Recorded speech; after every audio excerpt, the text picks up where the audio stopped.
Alhamdulillah alladzi bi ni'matihi tatimmus shalihat. Segala puji bagi Allah Jalla Jalaluh yang karena nikmatnya kebaikan-kebaikan jadi sempurna.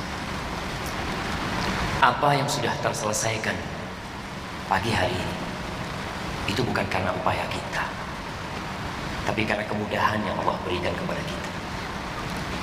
Tiada kewajiban hamba kecuali mensyukuri nikmat tersebut, memuji Allah dan memujanya, dan yakin kalau bukan karena Allah, pernikahan ini tidak akan pernah terjadi. Allahumma salli wa sallim wa zid wa barik wa an'im ala sayyidina wa maulana wa syafi'ina Muhammad. Ya Allah, semoga salawat, salam, berkah dan nikmat senantiasa Engkau tambahkan, Engkau curahkan untuk hamba kekasih, untuk baginda Nabi kita yang kelak akan memberikan syafaat kepada kita, Nabi Muhammad alaihi salatu wassalam, untuk keluarga beliau, untuk istri-istri beliau, dan untuk seluruh sahabat Nabi dan orang-orang yang meniti jalan hidup beliau. Amma ba'd.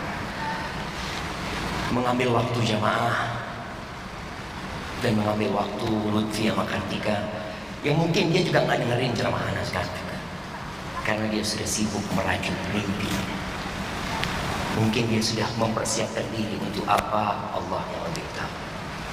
Tapi sebelum semua itu terjadi, kalau tadi disebutkan jamaah, betapa mudahnya agama Allah ini, tapi kita sering mempersulit diri kita.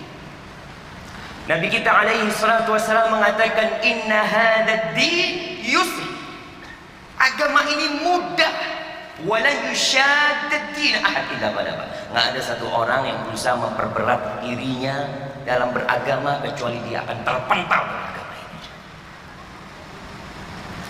Berapa lama persiapan Lutfi untuk menikah? 6 bulan jemaah.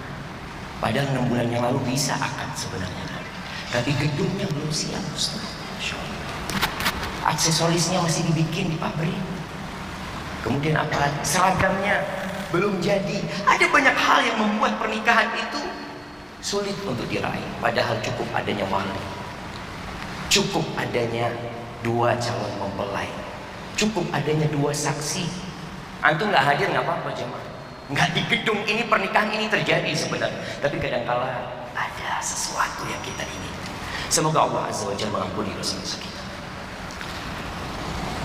Kemudian yang kedua, berapa kali kita mendengarkan ayat-ayat Allah dibacakan?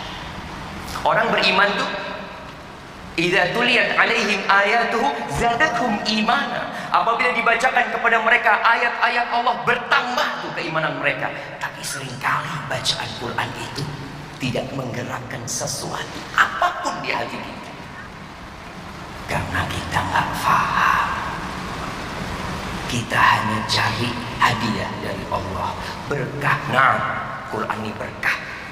Dibacakan tanpa memahami artinya, kita dapat pahala. Tapi Quran ini juga hidayah.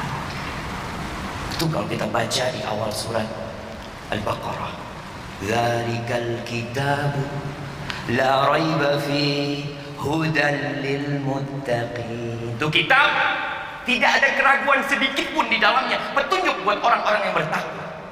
Jemaah, kita ini muslim.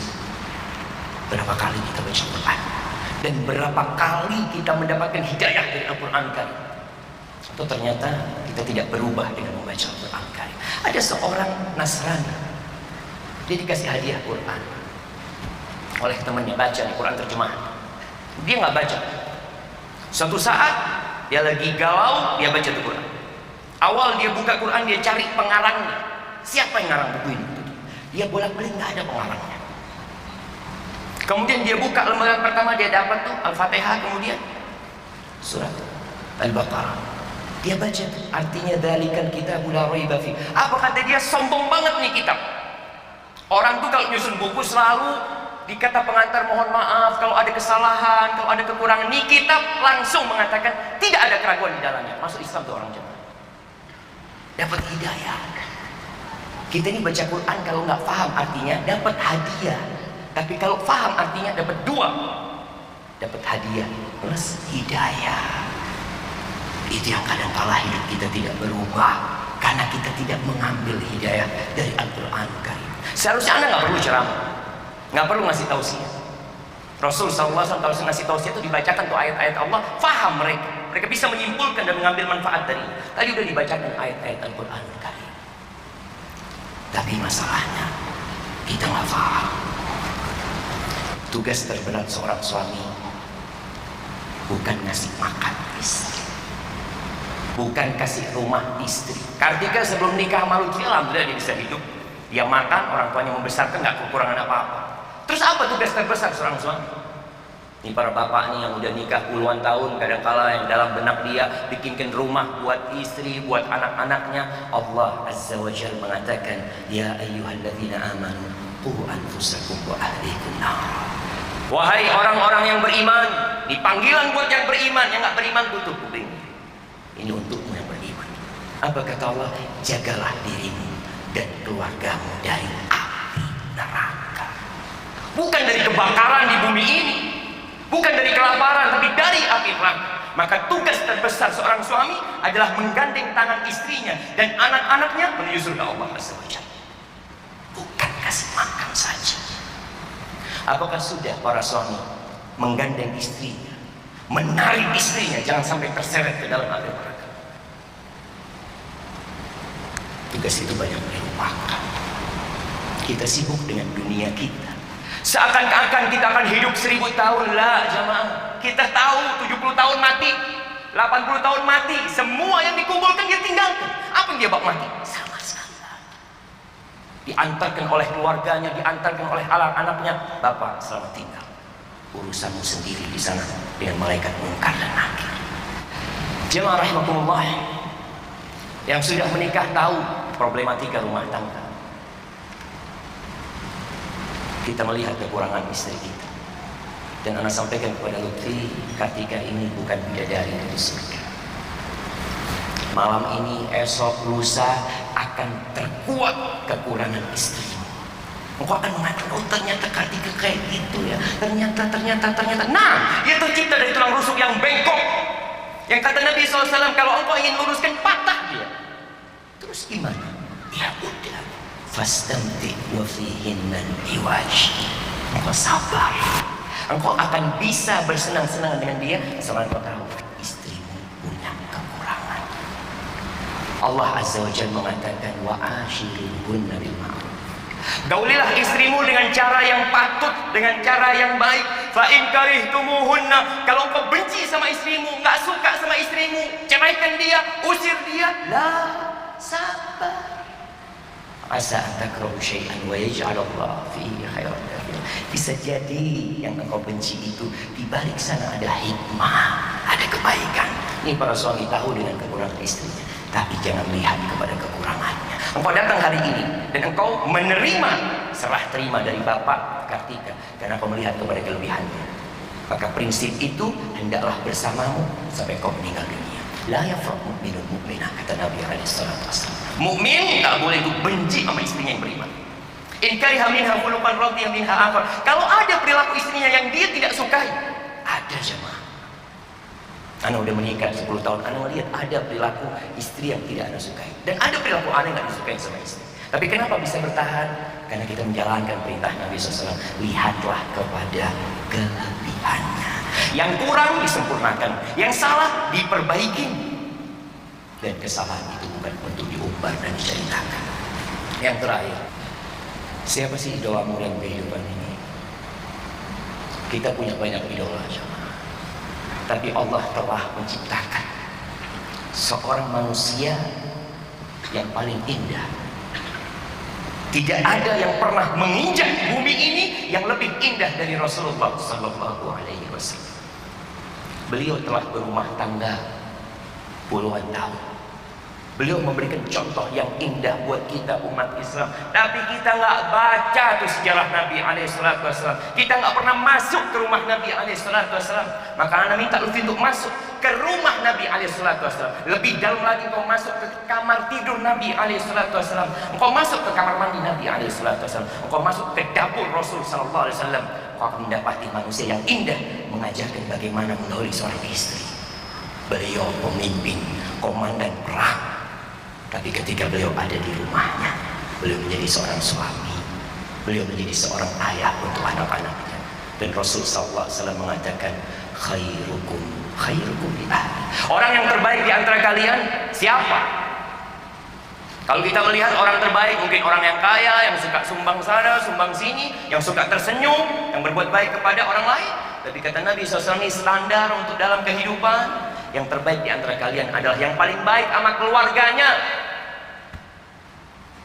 Kita ini jamaah kalau ingin tahu antum baik atau tidak, suruh orang tanya sama istri, suaminya baik. Kalau baik, tapi kalau dia dikatakan baik di luar rumah, tebar senyum, masya Allah, tanya sama bininya. Berapa banyak istri yang mengatakan, suamiku baik, tapi buat orang lain, buat aku enggak, buat anak-anak enggak. Dia kalau ada tamu, dia sambut tamunya. Dia kalau telepon sama teman-temannya, subhanallah, semua cinta sama dia. Bahkan semua orang ngomong, kau beruntung dapat suami kayak gitu. Sedangkan aku menangis. Maka jadilah engkau orang yang terbaik buat istrimu. Dan kata Nabi SAW, wa ana khairukum li ahli. Aku orang yang terbaik untuk keluargaku. Terus apa yang harus dilakukan? Ketika datang seorang wanita kepada Nabi SAW, dia lagi konsultasi sama Nabi SAW. Ketika dia mau pulang, ditanya sama Nabi SAW, adatu zawjin anti, apakah engkau punya suami? Iya Nabi SAW, aku punya suami. Kaifa anti lahu? Gimana sikapmu kepada suamimu? La alu illa ma'ajiztu. Aku selalu melayani dia, menghormatin dia, kecuali dalam kondisi aku nggak mampu. Lalu apa kata Nabi SAW? Unduri aina anti lahu, fa innama huwa jannatuki aw naruki. Kau lihat bagaimana sikapmu kepada suamimu. Suamimu itu surgamu atau nerakamu. Maka para orang tua yang sudah menyerahkan putrinya, ingat gak boleh ada dualisme di dalam rumah. Bapak udah cerahkan putrinya, yang jadi pemimpin di rumah itu adalah suami. Sebagai orang tua merasa nggak nyaman dengan anaknya setelah menikah. Kamu itu setelah menikah kok nggak menghormatin orang tua, kok nggak menghargai orang tua, disuruh dipanggil nggak datang, marah orang tua. Bahkan menyatakan anak ini anak durhaka, nggak patuh sama orang tuanya. Sampaikan kepada ayah, ayah yang nyerahkan aku sama dia, ayah yang nyerahkan aku sama dia. Aku nggak bisa keluar rumah kecuali dengan izinnya, bukan izin ayah lagi sekarang. Dia suamiku, dia yang bertanggung jawab di hadapan Allah Azza wa Jalla. Maka yang jadi pemimpin adalah suamimu. Ketika ayahmu, ibumu memanggilmu, maka katakan, ayah, bunda, aku mau izin sama suami. Kalau suami membolehkan, aku akan berangkat. Kalau enggak, mohon maaf ayah, bukan aku durhaka, tapi surga dan nerakaku ada di sini. Dan untuk Kartika, jadilah engkau wanita terindah. Hari ini engkau indah mungkin dipandang oleh orang banyak, tapi kata Nabi SAW tentang wanita terindah, khairun nisa. Siapa sih yang dikatakan khairun nisa? Allati idza nadarta ilaiha sarratka, yang kalau kau memandang dia, masya Allah, sejuk hati. Banyak wanita itu indah kalau dipandang orang, tapi tidak indah dipandang oleh suami. Kadang-kala seorang suami kalau melihat istrinya bersolek, berhias, suaminya tanya, mau kemana? Nggak ada lagi pertanyaan itu.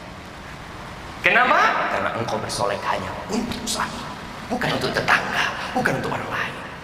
Yang kedua, wa idza amartaha atau aga, kalau disuruh taat. Apapun perintah suami, selama perintahnya tidak bertentangan dengan perintah Allah, katakan sami'na wa ata'na. Wa idza ghibta anha, di wanita yang indah, kalau suaminya sedang tidak ada di rumah, wanita itu akan menjaga kehormatan dirinya, menjaga harta suaminya. Semoga engkau bisa melaksanakan tugas tersebut dan terus belajar, jangan berhenti menuntut ilmu bagaimana meraih surga bersama suami.